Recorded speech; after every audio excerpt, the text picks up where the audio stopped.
day infinity of Russia, Ukraine, U.S. What's everyone thinking? And I know what you should be thinking. You need to be thinking, hey, while I'm thinking about this, I need to go ahead and click subscribe. Anyway, guys, listen. The U.S. and its allies in Europe are responding to Russian President Vladimir Putin's latest moves in the Ukrainian crisis and condemning steps taken toward war as the beginning of an invasion.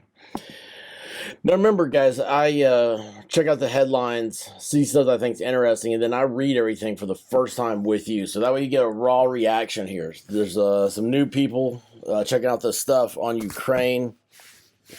I have a wide variety of likes and tastes, so Ukraine has popped up on my radar, and here we are.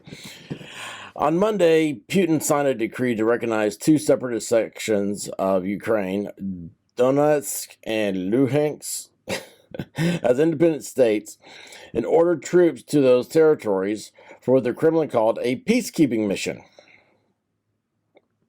Putin's support for the breakaway territories, which have been the site of ongoing insurrectionary fighting, is not recognized by the international community. Nonetheless, he said he wasn't backing down. Ukraine has never had traditions of its own statehood, he said in a grievance-laced speech on Monday, which he claimed the eastern part of the country as ancient Russian lands. You know, that's what old Adolf said in the 30s about Austria, Czechoslovakia, Poland. It was reuniting the ancient lands of the Germanic people. Oh, I am so sorry you hear that whiny butt. That whiny butt is a Labrador puppy. You can check him out on my shorts. Wait a second, that didn't sound right. Short videos. In recent months, Russia has amassed more than 150,000 troops along its various portions of its 1,200-mile border with its eastern neighbor. 1,200-mile border. That's huge. We think this is, yes, the beginning of an invasion. Russia's latest invasion into Ukraine, and you are already seeing the beginning of our response that we said will be swift and severe. White House Deputy National Security Advisor Jonathan Feinberg said on CNN. Not long after Putin's speech, President Joe Biden signed an executive order to prohibit U.S. economic activity in the region of Ukraine, and Putin declared independent. Oh, does Hunter know this? I mean, come on. There's a massive investigation needs to be had, or probably is ongoing, I don't know, about the Biden connection to Ukraine. And here it is, doing economic sanctions and stuff. This whole thing is just weird. It smells of underlying mischievousness, you know? I mean, it's just weird on all sides. But again, why is the U.S. involved? Why does the U.S. care? This has nothing. We have no relationship to Ukraine, really. I mean, this is we abandoned Afghanistan in the worst military withdrawal in American history. We made Vietnam look like a successful withdrawal. And here we are, we're going to get serious about Ukraine, because why? Hunter lost his laptop over there with smoking crack with hookers? I mean, who knows? But I don't see the connection here. This shouldn't be anybody, any politicians out there browbeating or taking the to the drums of war over Ukraine. This is not our fight. I'm sorry. Europe has to deal with this. Let Germany take care of it. They need to grow up and do something. Geez, it's not our concern.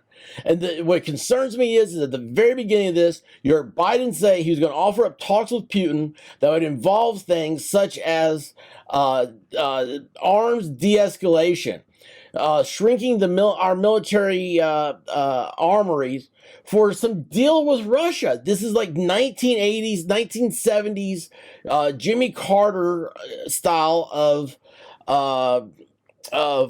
international diplomacy. And it's a complete affront to America. We have a new threat. We have a red threat coming over the Pacific Ocean that we have to be prepared for. We don't need to be de-escalating anything. We need to be quietly escalating. Is there anything else good here?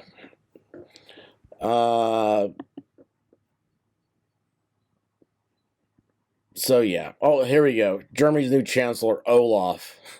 They went from Merkel to Olaf. Announced Tuesday the U.S. ally will halt the certification of Nord Stream 2, a major natural gas pipeline that links the country with Russia via the Baltic Sea in response to Putin's decree. That helps nobody. That hurts everybody. They're going to cut off a pipeline. Do you know how World War II got started?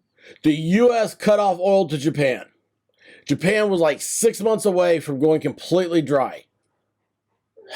This is such a blatant disrespect to history. Anyone who doesn't realize and accept as their mantra that those who forget history are deemed to repeat it are idiots. And that's what I'm surrounded by right now. It feels like time is circular. Okay, it's like your watch. It'll come back around, and if you don't expect it, it'll bite you in the butt. And that's exactly what these idiots in America tearing down statues, trying to rewrite our history when we should be building more statues and showing. I mean, if you shouldn't tear down anything.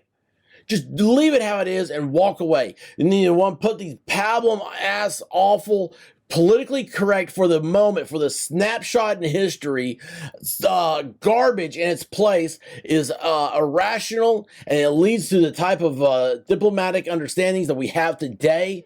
And this is an affront to everything that's American.